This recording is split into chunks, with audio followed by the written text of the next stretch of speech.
Dear students, you are welcome to my whiteboard program.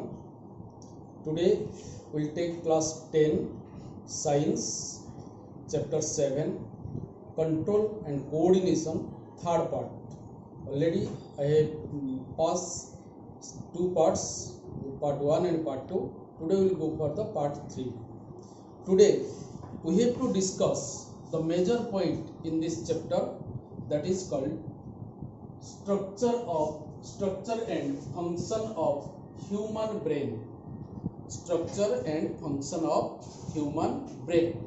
So this is we will talk about the central nervous system. Last class I have told you our nervous system, our control and coordination system is completed by two systems. One is known as that is nervous system, another is known as the endocrinic system. Our nervous system, I have told you, three types. One is central nervous system, peripheral nervous system, and autonomous nervous system. Central nervous system is the major nervous system which take all the activity or the response to our stimuli. So today we will talk about the major part of the central nervous system known as the brain, because central nervous system consists of two major parts. One is brain, another is spinal cord. So both brain and spinal cord we have to discuss. That means we have to discuss today central nervous system in a human being. In central nervous system there are major two parts. One is brain, another is spinal cord. We have to discuss now the brain. What we have to discuss about the brain? The structure and its function. How does brain work? Or different the function of different parts of the brain. Okay, so just have a look on the board. So we have to now what is there, the structure and function of the human brain. So we have to discuss a little about what is human brain. Human brain is the major part of the central nervous system. It lies within the cavity of skull and covered by three membranes called meninges. Then that meninges is a meninges. Then there is a cerebrospinal fluid which protects the brain, and the weight of the brain is 1200 to 1400 gram, about 2% of the body weight. That means our brain, which is the major part of the nervous system, is present inside in the head, inside the skull. Inside the skull there is a cranium box is there, because our brain is very soft, very delicate part. A little disturbance may damage the functioning of the brain. That's why it is kept under the very very good protection system, that is in the cranium box. The cranium box, inside there are three layers around the brain. That three layers are known as the meninges, and between the meninges and the brain there is a gap. That gap is filled with a particular fluid known as the cerebrospinal fluid, which protect our brain from the external injury. Sometimes we may fall down, somebody may blow our head, so suddenly that may not make any type of problem to our brain, because the jerk going or the pressure going or any type of hazards going, that will be dissolved in the cerebrospinal fluid and the brain will be protected. Now we have to see what is the weight of the brain in our body. The weight may be 1200 to 1400 because it depends upon the body weight. So 2% of the body weight is our brain. Suppose for example my weight is 60 kg. Then what will be the weight of my brain? Now 2% means 2 by 100 of 60 kg body weight, my body weight. So 12, that is 0 cancel. 2 into 6 by 10, that is 12 by 10 equal to 1.2 kg, means 1200 gram. So in this way, according to body weight, approximately the weight of the brain can be also calculated. Now we'll come the structure of the brain. What are the different parts of the brain? What are their function? We have to discuss in this part. So the brain, you see the flow chart is there. The brain is divided into number 1, number 2 and number 3. Number 1 is known as the forebrain, number 2 is known as the midbrain, and number 3 is known as the hindbrain. So our brain is divided into majorly 3 parts. One is known as the forebrain, that is frontal brain. Second one is known as the middle brain or midbrain, and another is known as the hindbrain, means back brain. Now we have to first see the forebrain. The forebrain means the frontal brain, front side. So you can see here the figure I have drawn here. So this is the head, skull is there, and brain is situated inside the cranium box. So in this brain, so I have label here, that is thalamus, hypothalamus, cerebellum, pituitary gland, pons, medulla, and spinal cord. All the major parts are I have mentioned here. So we will discuss part by part. This part is known as the frontal brain or forebrain. This part, front side brain, is known as the frontal brain or forebrain. Forebrain is divided again into 3 major parts: olfactory lobe, cerebrum, and diencephalon. So the forebrain is majorly divided into 3 major parts, that is called the olfactory lobe, and again is known as the cerebrum, and third part is known as the diencephalon. Let us see olfactory lobe. That is consist of, it is a lobe, consist of like this is tract, olfactory tract, and a bulb known as the olfactory bulb. Olfactory, it consists of olfactory tract and olfactory bulb, like a what we call speaker like we use. That is the structure of the olfactory lobe is there. So its main function is that it detects the smell. So that's why it is called olfactory lobe is known as the center of smell. Whatever we get the smell, suppose somebody has sprayed the perfume from somewhere, but we detect it because nose carry this smell and send to the brain by the system of neuron. And when this signal will reach to the brain, in the forebrain receive it, and olfactory lobe of the forebrain detect the smell, and we can understand the smell of the perfume. So that is called the center of the smell, that is olfactory lobe. Then second part of the forebrain is known as the cerebrum. Cerebrum. So what are the main points of the cerebrum? It is the largest part of the forebrain. In forebrain, this is the largest part. It consists of convoluted ridges and grooves. Ridges and grooves means coil-like structure, that is known as the convolution. So it is believed that the person who has more convolution in their cerebrum, they are more intelligent. If I have more convolution in the cerebrum, then I will be more intelligent. It is considered, it is believed.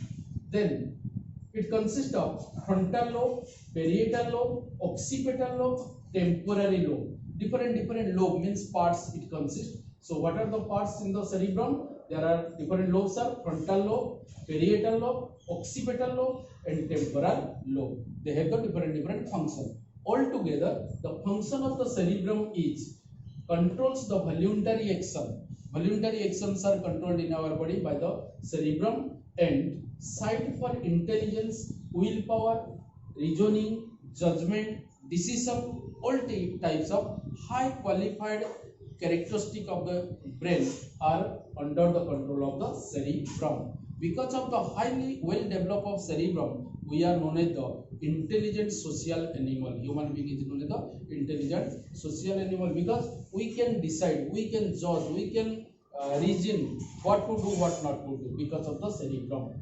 Then we will come to the diencephalon, the third part of the forebrain. Forebrain last part is known as the diencephalon. Diencephalon divided into 2 parts. One is known as the thalamus, another is known as the hypothalamus. I have given here, this is called the thalamus and this is called the hypothalamus. This part is known as the hypothalamus and this part is known as the thalamus. This is thalamus, this is hypothalamus. This you can see, this is the pink color, that is hypothalamus, and this is the green color, that is called the thalamus.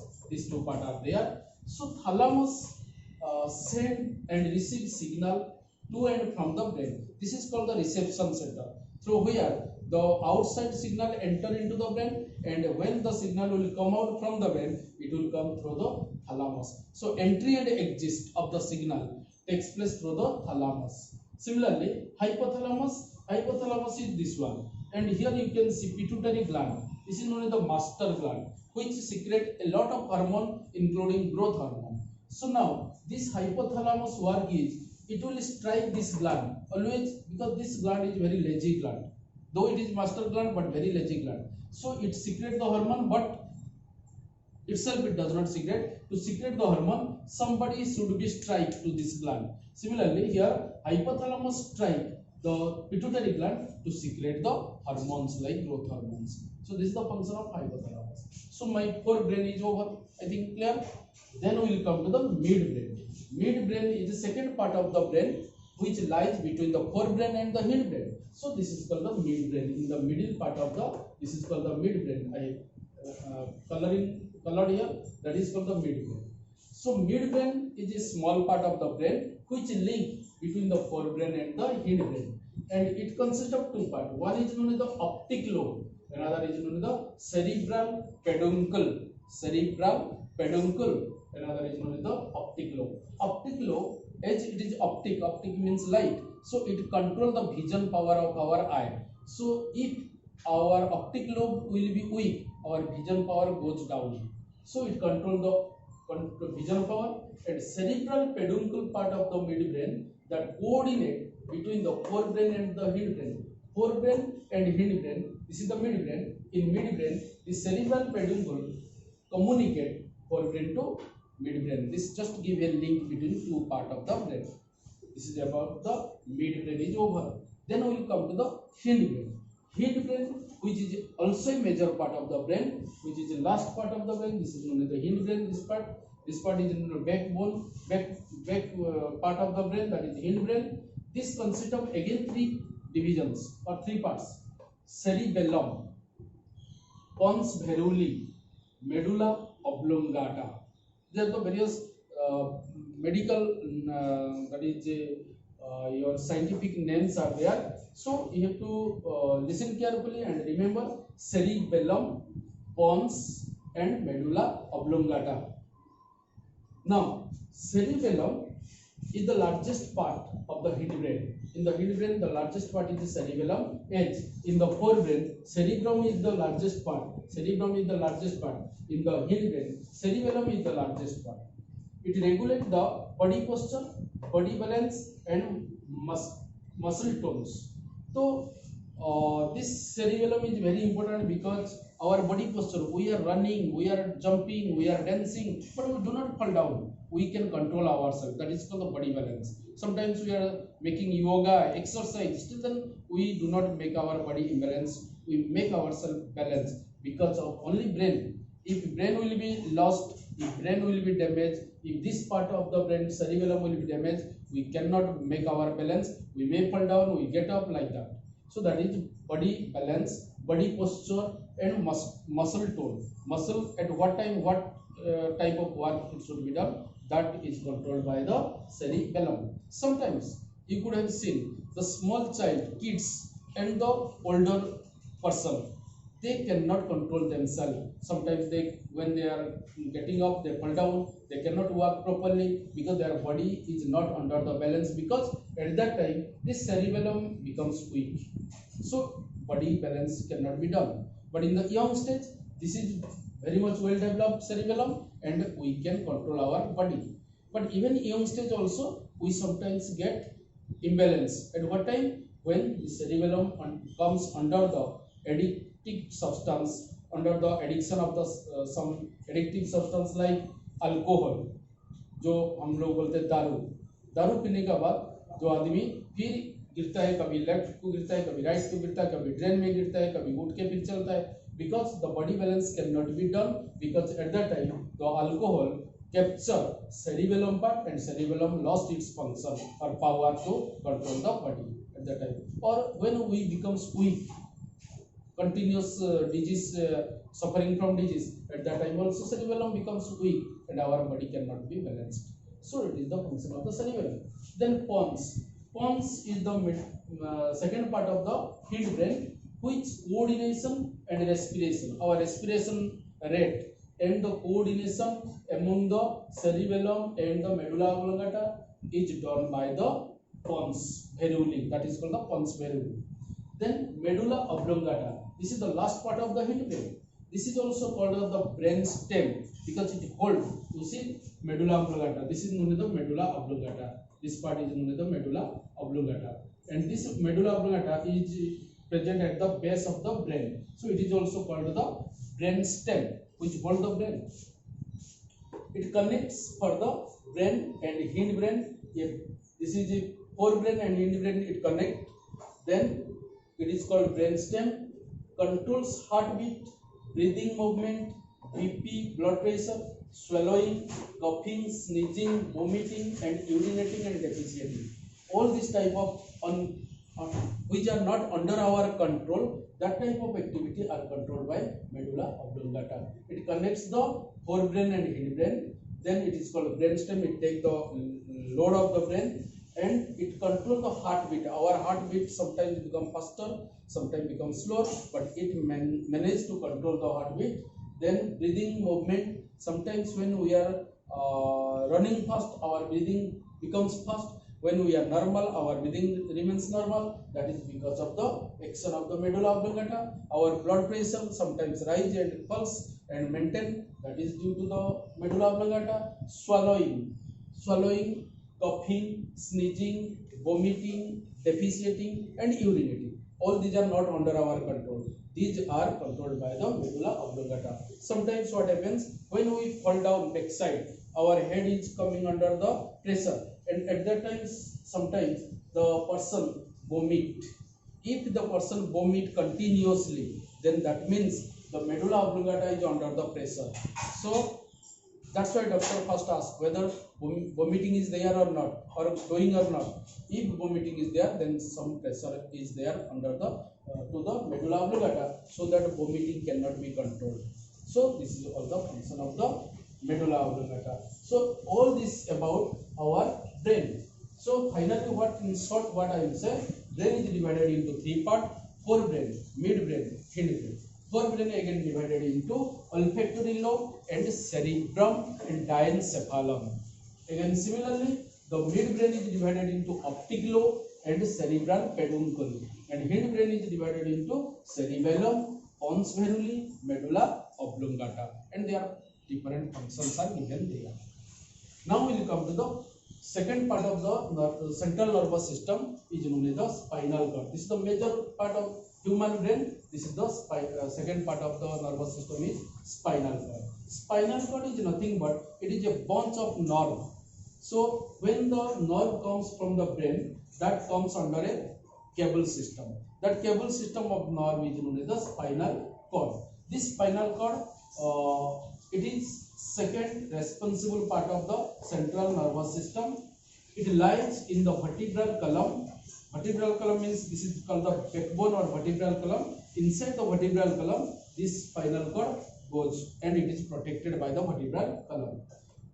It consists of 31 pairs of nerve known as the spinal nerve. Our peripheral nervous system, I have told you, there are spinal nerve and cranial nerve.